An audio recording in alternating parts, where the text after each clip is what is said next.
Allez, bonjour à toutes et à tous, très heureux de vous retrouver. Contenu hors série encore aujourd'hui, en attendant que les prix veuillent bien se décider à nous donner une direction à suivre, bonne ou pas, ça c'est pas à moi d'en juger, mais pour l'instant on verra, et donc en attendant je voulais mettre à profit ce temps entre guillemets de cerveau disponible qu'on a tous pour essayer de progresser sur certaines thématiques un petit peu plus profondes ou qui nécessitent des réflexions un petit peu plus intenses. Donc, je rebondis aujourd'hui par rapport à quelque chose qui est apparu dans mon fil d'actu sur YouTube, publié par Money Radar Crypto, qui revient sur l'interview, enfin les points cruciaux de l'interview intégrale de Warren Buffett. Bon, je reviens pas, vous savez tous de qui on parle, quand il parle des crypto-monnaies, mais essentiellement de Bitcoin. Alors, je veux revenir sur certains trucs, parce qu'il y a du vrai, il y a du moins vrai là-dedans, et surtout, donc comme c'est souvent très détourné tout ce contenu sur Internet, je voulais revenir sur ce qui me semble totalement réel dans cette interview et ce qui ne l'est pas. Alors la première des choses ici, c'est que si vous regardez cette vidéo sans avoir vu celle-ci, je vous invite à stopper celle-là, regardez en intégralité, ça dure 9 minutes, mais je ne vais pas ici m'amuser à faire play et à commenter chaque truc, donc je vous invite à la regarder dans son ensemble, l'argumentaire est totalement cohérent, hein, et très sincèrement, je suis d'accord avec une large partie de ce qu'il dit d'ailleurs. Il y a certains points justes où on va essayer de revenir sur là où se trouve le léger décalage. Donc, pour moi, l'erreur number one à pas commettre, c'est de le prendre pour un teubé. Alors bon, c'est juste de dire, ceux qui vont dire, oui, YOLO, ou boomer, etc., il comprend rien, c'est l'ancien monde, nous arrivons avec le nouveau monde et on va renverser la table. Bon, non, comme j'ai toujours dit, c'est complètement con de raisonner comme ça. Donc, il s'agit de comprendre que dans son discours, oui, il y a probablement une partie d'incompréhension par rapport à ces systèmes-là, même si Buffett est loin d'être un crétin, et qui comprend très bien comment ça fonctionne. Donc, l'intérêt ici, c'est de comprendre que dans son argumentaire, moi, ce que je trouverais, c'est sa comparaison par rapport à l'or. Ensuite, il s'agit de comprendre et de se mettre dans le prisme de lecture de Warren Buffett. Donc, c'est un productiviste capitaliste jusqu'à l'os. Donc, pour lui, effectivement, investir dans l'or, c'est tout sauf productif, d'accord. Et il le dit et il a extrêmement raison. Tout comme acheter de l'or à l'époque, ça ne produisait rien du tout, si ce n'est favoriser une extraction de valeur du capital, c'est-à-dire imaginer que dans ce cas-là, la sphère productive de l'économie est incapable de produire. C'est donc parier contre la sphère productive que d'investir dans l'or. Et le Bitcoin, c'est la même chose. C'est concrètement du capital qui pourrait être mieux alloué, ou qui pourrait être alloué à des sphères plus productives, qui se retrouvent donc expiées du système. C'est comme appuyer sur le frein dans une voiture. Ça freine, voilà. Donc effectivement, pour un productiviste capitaliste, quand vous achetez de l'or ou que vous achetez du Bitcoin, concrètement, vous appuyez sur le frein de l'économie, vous ralentissez le développement humain. Bon, donc ça déjà c'est le premier truc à comprendre. Il y a un vrai biais de lecture d'un ultra-capitaliste et qui a une vision très productiviste. Pour Buffett, et il le dit d'ailleurs très justement dans cette interview, d'accord, c'est important d'investir dans les choses qui produisent de la valeur réelle, de la valeur palpable, de la valeur physique. C'est là où pour ma part se trouve le premier problème, où là on pourrait éventuellement le traiter de boomer, c'est que on l'a vu pour autant, c'est-à-dire ces paradigmes-là ont déjà commencé à changer, mais pas dans la tête de Monsieur Buffett. C'est-à-dire qu'on a aujourd'hui une sphère numérique qui se construit avec des services intégralement numériques, il n'y a plus aucun lien avec du physique ou très peu, et effectivement, lui, il a énormément de mal avec ça. C'est-à-dire, par exemple, quand on va voir des entreprises software qui concrètement ne vendent rien du tout que de l'exécution sur éventuellement donc toujours un hardware. Si on va encore plus loin, qu'on va carrément dans ce cas-là sur le cloud, c'est de dire en soi, on transforme la sphère hardware en bien commun, et dans ce cas-là, on n'est plus qu'à consommer des produits numériques. C'est un peu ce qu'on pourrait voir avec le D-Cloud, etc. C'est-à-dire une plateforme d'exécution software décentralisée. C'est un peu ce que construit d'ailleurs Ethereum, on va revenir là-dessus. Toutes ces choses-là, c'est très lointain pour M. Buffett, qui effectivement, lui, a vécu dans une ère de la croissance humaine totalement différente, l'ère post-industrielle et puis effectivement l'ère ultra-capitaliste. Donc on va dire le monde dans lequel M. Buffett a vécu est totalement différent des transformations qui interviennent surtout à la suite des années 2000. Monsieur Buffett, lui, évidemment, si vous le voyez, possède aujourd'hui une très large partie des actions Apple dans son fonds, et il s'agit donc de comprendre quel est son prisme de lecture. Lui, ne comprenant pas trop ce truc-là, a fait ce qu'il fait de mieux, c'est-à-dire se positionner sur ceux qui vendent l'infrastructure, ceux qui vendent le service concrètement, qui vend les ordinateurs et les téléphones, Apple. Donc, pour lui, il a ce lien au réel de dire cette sphère numérique n'existe que parce qu'il y a des interfaces qui, elles, sont bien réelles et bien vendues. Donc voilà comment M. Buffett, lui, dans son prisme de lecture, en vient à dire « Moi, je m'en fous de ce délire numérique, j'achète Apple » et on peut tout à fait le comprendre. Bon, il s'agit de comprendre qu'effectivement, donc, là où je pense qu'il a un petit peu plus de mal à saisir l'intérêt de la crypto-devise, c'est que la crypto-devise décentralise certains services que lui considère comme des biens qui se vendent. Et notamment, donc, comme je vous dis, cet intérêt de dire ce software qui se construit sur un hardware, on peut vendre le hardware puisqu'on est sûr que le software ne tourne pas sans le hardware. Or, aujourd'hui, et c'est là où on considère que l'humanité évolue, c'est qu'on a une transposition permanente de ce qu'on appelle une commodité. C'est-à-dire que pour lui, en fait, tous ces ordinateurs, etc., sont des biens qu'il faut acheter pour consommer des produits numériques. Or, les générations un petit peu plus récentes, la mienne notamment, moi je suis né dans les ordinateurs. C'est-à-dire qu'aussi longtemps que je me souvienne, j'ai eu un écran devant les yeux, cette forme d'interface avec un monde numérique, depuis pratiquement mon plus jeune âge. Et j'ai connu toute cette révolution, c'est-à-dire l'apparition des ordinateurs, etc. Et mon père en avait un très jeune, on avait un très jeune dans l'apparition de ces trucs-là. Donc moi, déjà très très jeune, j'ai eu affaire à ces trucs-là. Là, je parle même pas de la génération suivante, c'est-à-dire ceux qui ont encore 10 ans de moins que moi, eux, clairement, sont nés avec les ordinateurs, etc., et avec ces interfaces. Et je parle même pas de mon fils qui, lui, va naître avec des softwares extrêmement avancés. D'accord ? Moi, concrètement, j'ai connu Snake et des conneries comme ça. Voilà, c'est de dire, on est sur des choses très simplistes. Bon, concrètement, moi, mon gamin, il va naître avec des IA partout. Donc, c'est bien de comprendre ce truc-là. Les choses évoluent et le standard de perception humaine, ce qu'on appelle une commodité, évolue avec les cycles de la vie. Voilà pourquoi je pense que c'est ça l'erreur que commet M. Buffett. C'est malgré son intelligence, c'est de raisonner dans son propre prisme de lecture en extrapolant ses notions à lui. Même si c'est probablement un des investisseurs les plus intelligents au monde, ça montre donc sa capacité d'adaptation, c'est-à-dire que malgré son prisme de lecture, il a été capable d'évoluer dans un environnement qui se numérisait, en achetant les belles interfaces. Je pense qu'aujourd'hui, M. Buffett a du mal, par contre, à comprendre qu'une large partie de la population, pratiquement même plus de la moitié de la population aujourd'hui, en tout cas ça ne fait qu'avancer et cette flèche-là ne va que dans un sens, considère les outils informatiques comme des commodités. Concrètement, les gens comme moi, aujourd'hui, on ne se pose pas la question de savoir si on va avoir un ordinateur demain, voire même de plus en plus de savoir si on doit acheter un ordinateur. Cette consommation numérique devient une commodité. Concrètement, on va commencer à transformer la production d'outils électroniques comme une nécessité humaine. Concrètement, on ne se dira pas il faut acheter un ordinateur pour consommer du contenu électronique. On va consommer du contenu électronique. C'est là qu'intervient la commoditisation d'un processus. D'accord ? Donc pour ma part, c'est vers ça qu'on va. C'est pour ça que je trouve que les cryptos, il a du mal à comprendre. C'est que la crypto, c'est l'émergence de ce truc-là. Comment créer un système informatique qui est intégralement décentralisé au point d'en devenir une commodité ? C'est ça que construisent les blockchains.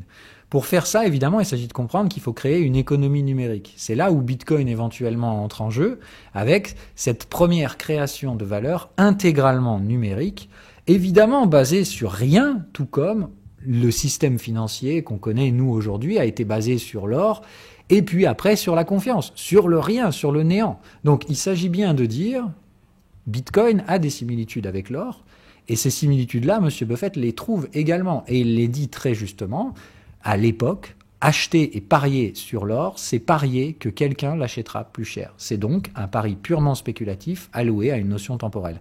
Et ça, je vais vous rebondir là-dessus par rapport à une émission que je vous ai faite, donc revenir sur ça aussi. Celle-ci, celle où je vous ai fait des cycles d'adoption différents de Bitcoin et Ethereum. Même en fait, comprendre que les deux sont très très très intéressants si je rebondis aussi sur cette deuxième que je vous ai fait ici. Donc là, on commence aujourd'hui déjà à développer ces trucs-là et à rassembler, c'est-à-dire par rapport à ces émissions éducatives, je commence à construire maintenant sur un empilement. Donc bien de comprendre cette interaction qu'il y a entre Bitcoin et Ethereum, des cycles différents. Bitcoin, pour ma part, et attention, écoutez-moi bien dans ce que je vais vous dire, n'existera que si Ethereum réussit. Ouf, qu'est-ce qu'il vient de dire ? Alors là, je vais me faire tuer par tous les Bitcoin maximalistes. Mais bon, désolé, autant y aller jusqu'au bout. Bitcoin, c'est de la rareté numérique, c'est, entre guillemets, l'or décentralisé de cette commodité numérique qu'on essaye de fabriquer et qui a de fortes chances de réussir, tant que, évidemment, comme je vous dis, on ne revient pas sur des standards différents. Maintenant, si on fait le bouton reset, on s'envoie des bombes sur la gueule, l'humain, il a surtout besoin de bouffer avant de consommer des contenus numériques. Mais admettons que tout ne s'effondre pas, la théorie de l'effondrisme, etc., ne s'effondre pas, et qu'on continue d'avancer dans la flèche du temps. La flèche du temps, c'est que nos générations un peu plus récentes demandent de considérer ce contenu numérique toute sa forme, c'est-à-dire de l'écran interface jusqu'au software. On va essayer de rendre ça une commodité. D'accord ? Donc il s'agit effectivement de comprendre qu'on va dédramatiser une large partie de tout ça, c'est-à-dire le fameux cloud, c'est-à-dire de créer des systèmes de computation qui appartiennent à tout le monde. Alors dans un premier temps, on le fait façon Web 2, on va dire façon capitaliste, c'est-à-dire que ce sont les géants du web aujourd'hui qui proposent ces services avec leurs économies d'échelle. Ils ont la capacité d'acheter de très grandes capacités de calcul et d'en louer le service. C'est là que la crypto entre en jeu. La crypto, elle vise à faire la même chose, sauf qu'on a la partie prenante du réseau. Là, je reviens évidemment sur ce que je vous ai mis dans blockchain, leçon du bear market et 95% de Ponzi. Concrètement, n'oubliez pas que la vision unique de la crypto, c'est-à-dire la valeur collatérale des fameux tokens, n'existe que si vous avez une utilité dans ce réseau. Et c'est ça que M. Buffett ne comprend pas. Parce que pour lui, ça ne sert à rien, entre guillemets, de créer ces systèmes décentralisés. Il suffit d'acheter des produits Apple et de faire tourner des OS, Microsoft, Google, etc. Il n'y a pas besoin en soi de s'approprier ces technologies, il suffit de continuer de consommer.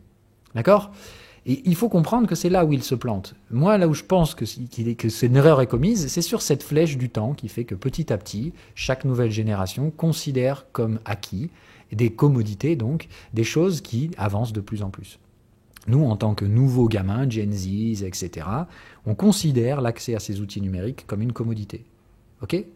C'est devenu quelque chose qu'on fait tous les jours et de plus en plus. Alors oui, ça ne nous empêche pas de crever de faim si on avait une guerre, ça je le redis. Mais il s'agit bien de comprendre qu'en l'absence de ça, c'est dans ce cesse-là que va la flèche du temps. Donc cette demande, elle existe. Et cette demande de réappropriation, elle est tout à fait normale et elle est due au fait qu'on a cette demande d'appropriation et de commodité. Ça ne veut pas dire tuer le Web 2, ça veut juste dire changer l'état d'accès à ces outils numériques comme un bien commun de l'humanité. Et ça, je vous dis, ça ne peut passer que par une décentralisation. Et c'est de là que naît toute cette volonté crypto.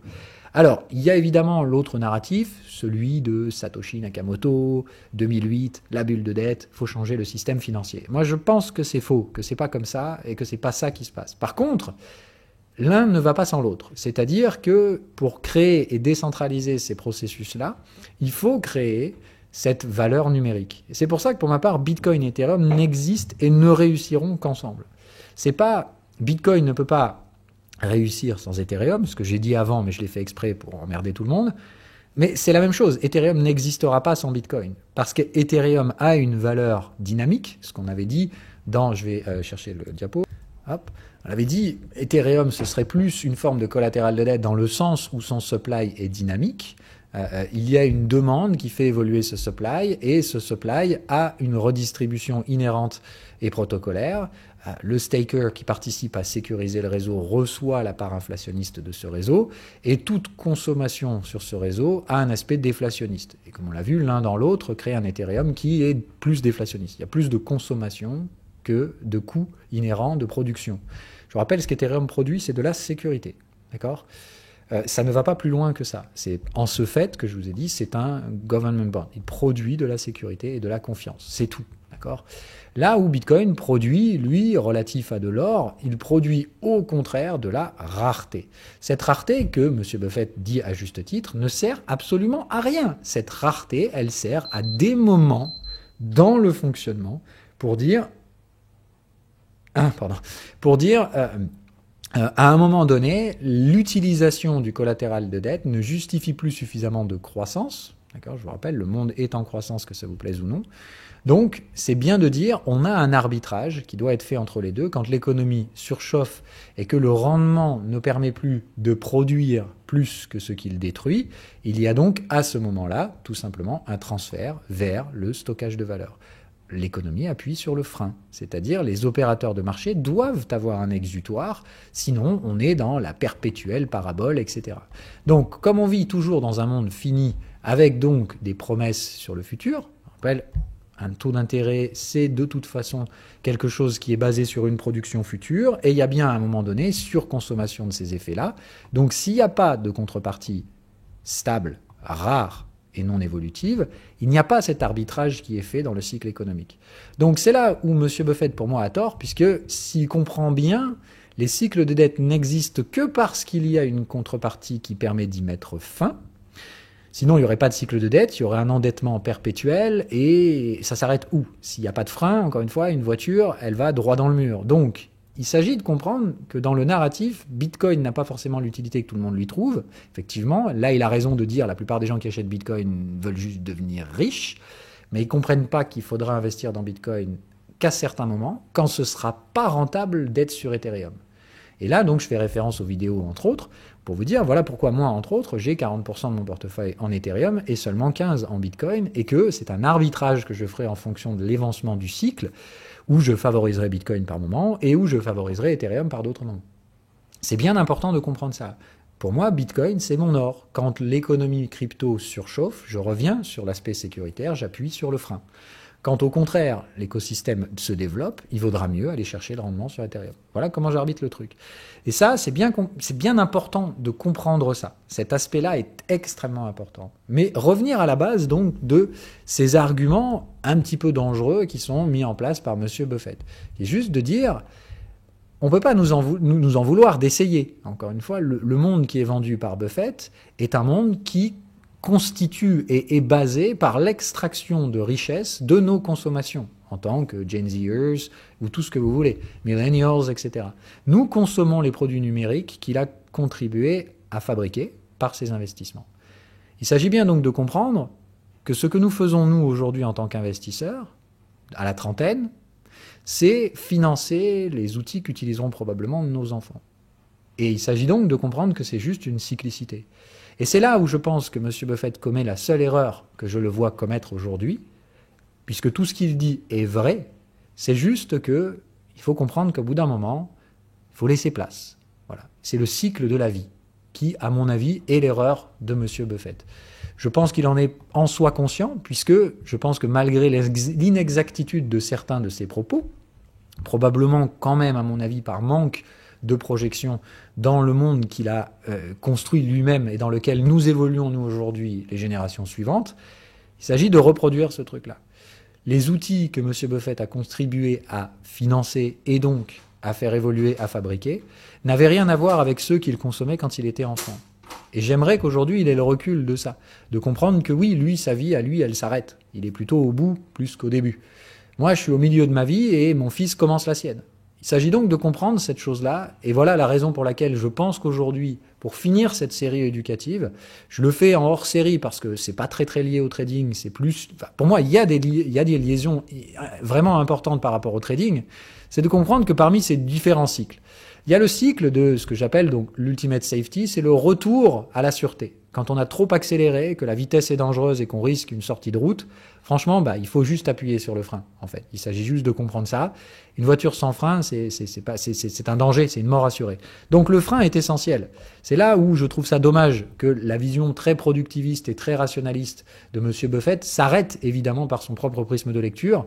L'or avait un intérêt dans les économies passées et dans les cycles économiques, tout comme Bitcoin en aura un demain probablement si on arrive à créer cette forme de commodité numérique. Ethereum, on en a besoin, puisqu'encore une fois, c'est un ordinateur décentralisé qui fait que tu peux accéder à des fonctions sans même forcément posséder le hardware qui fait tourner ça. Entre guillemets, on a un ordinateur décentralisé qui loue sa puissance de calcul. Cet ordinateur, comme on l'a vu, est surtout basé sur des fonctions financières. C'est-à-dire, encore une fois, on crée ici l'architecture économique du monde de demain qui va normalement décentraliser petit à petit tout ça. Jusqu'à la base, encore une fois. À terme, l'objectif, c'est de dire, tu pourras te connecter et accéder à Internet avec un écran. Et c'est tout. Un écran et une connexion Internet. Et un token. Ou en tout cas, il faudra acheter cet accès comme une commodité. D'accord ? C'est extrêmement important de comprendre ça. La consommation d'outils numériques va être radicalement simplifiée puisque c'est ce que demande l'évolution du monde. Évidemment, je peux me planter et on peut se renvoyer des bombes sur la gueule. Mais pour l'instant, ce n'est pas la réalité dans laquelle on vit. La réalité dans laquelle on vit, c'est que les générations sont en train de s'approprier les outils avec lesquels elles sont nées et que c'est l'ordre naturel des choses. Dans ce truc-là, je vous mets donc les cycles de dette qu'on va recréer sous forme numérique, puisqu'il faut recréer tout un environnement pour absorber ce nouveau système. Il va falloir tout recréer. Un système monétaire qui n'est absolument pas en remplacement du système existant, mais qui va évoluer en parallèle. Je vous l'ai toujours dit, les cryptos ne tuent pas les monnaies fiat. Les monnaies fiat sont celles qui vont régir vos consommations dans le monde réel, d'accord ? Celles qui font que vous devez toujours bouffer, etc., etc. D'accord ? Toutes ces consommations réelles resteront probablement basées sur des monnaies fiat. Par contre, toutes vos consommations numériques doivent être basées sur un système monétaire numérique. Et ce que cherchent à faire les jeunes générations, ou en tout cas les générations qui aujourd'hui sont en capacité d'investir, ces générations que M. Buffett a énormément de mal à comprendre, mais si vous y retenez dans son discours, il dit une chose qui pour ma part est le signe de son intelligence supérieure et de son adaptation, il reconnaît qu'il ne faut pas lutter contre. Et je voulais insister et conclure sur ce léger détail. Malgré tout ce que je peux dire ici sur les erreurs que commet peut-être M. Buffett, je ne peux que reconnaître le succès et les contributions auxquelles ce monsieur a fait partie pour faire partie et construire le monde dans lequel moi j'ai grandi, dans lequel je vis aujourd'hui. Donc il faut avoir un peu d'humilité quand même, d'accord ? Moi, tous ces gens qui crient sur Buffett, qui lui crachent dessus, ayez juste un tout petit peu de respect, les gars, d'accord ? Il a largement contribué à financer le monde dans lequel vous vivez aujourd'hui. Et il a énormément raison dans beaucoup de choses. Parfois, revenir sur des actifs refuges, c'est parier que la productivité n'est pas bonne. Alors, il y a des moments dans le cycle économique où il faut le faire, et comme on l'a dit, ce frein est nécessaire. Donc, tuer Bitcoin, c'est nul. Mais parier sur Bitcoin, c'est pas en soi l'outil le plus productif. D'accord ? Donc, il s'agit de dire, si vous pariez effectivement sur la numérisation et la commodité numérique, il vaut peut-être mieux parier sur Ethereum que sur Bitcoin, tant qu'on n'a pas atteint le plafond. Quand évidemment on sera allé chercher le sommet de la connerie de la bulle, au point où les gens arrêteront de se nourrir tellement le métavers ou je sais pas quelle connerie sera tellement génial, là peut-être que ce sera pas mal d'appuyer sur le frein et de revenir dans le monde réel. Mais ceci dit, mis à part ça, on construit petit à petit cet environnement d'une économie digitale. Et il faut le faire, et ça commence par un système monétaire, et puis on va décentraliser petit à petit, petit à petit, petit à petit, petit à petit. Ok ? Et pour terminer, donc, je vous dis cette notion un peu fondamentale qui est pour moi l'erreur qui est commise par Warren Buffett, et encore une fois, je pense qu'on ne peut pas lui en vouloir, c'est le cycle de la vie. C'est que concrètement, en fait, quand vous, moi, on sera vieux, plutôt sur la fin de notre vie, en soi, c'est normal d'être déconnecté du monde, parce que ce monde, il avance sans vous. Le monde, il existait avant nous, il existera après nous, et c'est là où je pense que M. Buffett a quand même l'intelligence de dire qu'il ne luttera pas contre, mais j'aurais préféré qu'il ait l'intelligence de dire que tout simplement, il ne comprend pas. Et qu'il ne peut pas comprendre. D'accord ? Ces gens-là, les Charlie Munger, les Warren Buffett, sont au bout de leur vie. Et c'est pas un mensonge que de dire ça, c'est juste une réalité physique des choses. Il s'agit donc de comprendre qu'on leur doit beaucoup et qu'il va falloir avancer dans leur legacy, entre guillemets, mais comprendre que le monde avance et qu'effectivement, ces gens-là vont disparaître, d'autres arrivent, et il faut que vous raisonniez comme ça. Le cycle de la vie, c'est hyper important pour comprendre aussi là où va l'économie. Ok ? C'est hyper important. Alors oui, nos jeunes aujourd'hui, et ma génération à moi, on n'a jamais connu de guerre. Oui, ces gens-là en ont connu. Et oui, ces gens-là ont peut-être ce sentiment faux que les guerres vont revenir, qu'on va revenir à la réalité, et que, etc., et que ce monde numérique dans lequel nous rêvons, peut-être que c'est un rêve, et que dans ce cas-là, on sera une génération sacrifiée. Encore une fois, c'est possible, mais vous n'en savez rien. Et n'en sachant rien, suivez plutôt les cycles de la vie. Quelles sont les choses auxquelles aspire ma génération à moi ? Ça. Quelles sont les choses auxquelles aspire la génération de nos enfants ? À ce que ces outils se développent. Ils considéreront tout simplement probablement ça comme aussi naturel que certaines choses que nous n'avons pas connues. Moi, perso, je sais qu'un ordinateur, ça a été très compliqué, que la croissance dernière et qu'on a connue, c'est quelque chose que j'aimerais que mon fils puisse considérer comme une commodité. Et ça, je vous dis, c'est quelque chose de générationnel. Ça, M. Buffett ne le comprend pas. Lui, il a connu cette rupture technologique à la fin de sa vie. Lui, il a basé sa vie sur des processus de construction rationnelle, l'ère industrielle, etc. Sa vision du monde est inhérente à sa propre expérience de vie. La mienne est différente, celle de mon fils le sera aussi. Et si vous avez l'intelligence de comprendre cette dernière chose, vous comprendrez aussi pourquoi certaines des choses que dit M. Buffett ne sont pas vraies.